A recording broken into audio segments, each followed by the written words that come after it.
नमस्कार भैया हो, बुंदेली बौछार पे आपको स्वागत है। और हमारे संग एक बड़ी शख्सियत हैं और ऐसी शख्सियत जो फिलहाल कुछ दिनों से राजनीति में भी चर्चा में है। अमृता सिंह जी, दिग्विजय सिंह जी की धर्मपत्नी हैं और इनके चुनाव लड़ने को लेकर लगातार चर्चा है।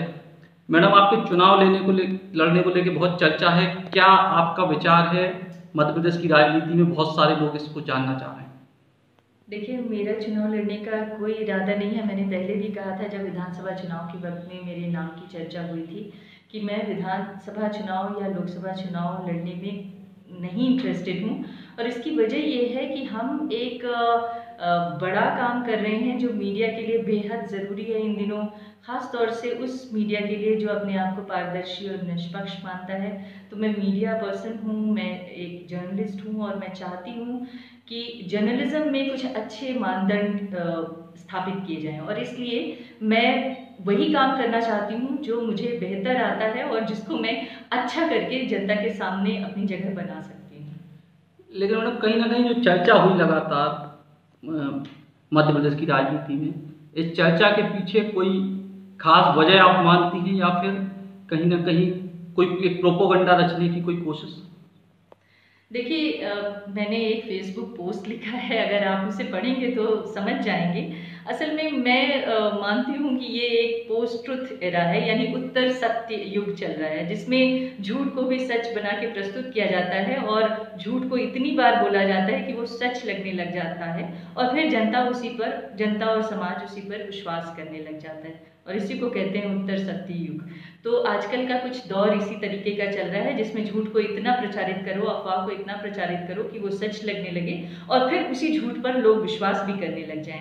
पर मैं सबसे और आप जैसे अच्छे निष्पक्ष पत्रकारों से मैं ये उम्मीद करती हूँ कि झूठ और सच का फर्क समझें, उसका भेद लोगों के सामने स्पष्ट करें।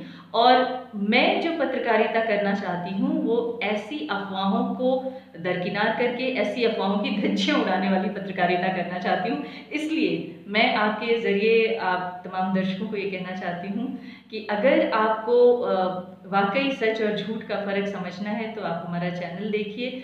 हम उस तरह की पत्रकारिता में विश्वास नहीं करते जो अफवाहबाजी पर टिकी हुई हो, और इसीलिए मैं इस तरह की जितनी भी अफवाहें चल रही हैं उसको ज़ोरदार तरीके से खंडन करती हूँ। और मैं चाहती हूँ कि आप लोग इस तरह की किसी भी बात पर विश्वास करने से पहले एक बार मेरी राय ज़रूर जानने की कोशिश करें।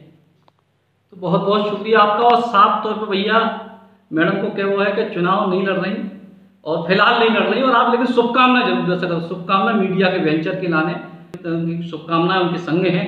लेकिन कहूँ ना कहूँ साफ तौर पे मैडम ने जो बात कह दी कि फिलहाल भी चुनाव नहीं लड़ रही। जी, लेकिन मैं एक बात और कहना चाहूँगी सचिन, मैं आपके बुंदेलखंडी बौछार की बड़ी प्रशंसक हूँ और मुझे आपकी भाषा बहुत अच्छी लगती है। और यही नहीं, मुझे बुंदेलखंडी भी बहुत अच्छा लगता है, लेकिन मैं बोल नहीं पाती हूँ, पर सुन के मुझे बड़ा मज़ा आता है। तो आप इसी तरह से अच्छे काम करते रहिए और अपनी भाषा में लोगों को खबर देती रहिए। इससे वहाँ के स्थानीय लोगों को तो मजबूती मिलेगी ही, और हम जैसे लोगों को बुंदेलखंडी सीखने का मौका भी मिलेगा। बहुत बहुत धन्यवाद। बहुत बहुत धन्यवाद आपको। बहुत आपने हमारे जरिए पूरे बुंदेलखंड के लोगों को शुभकामना दी। आपको बहुत बहुत धन्यवाद।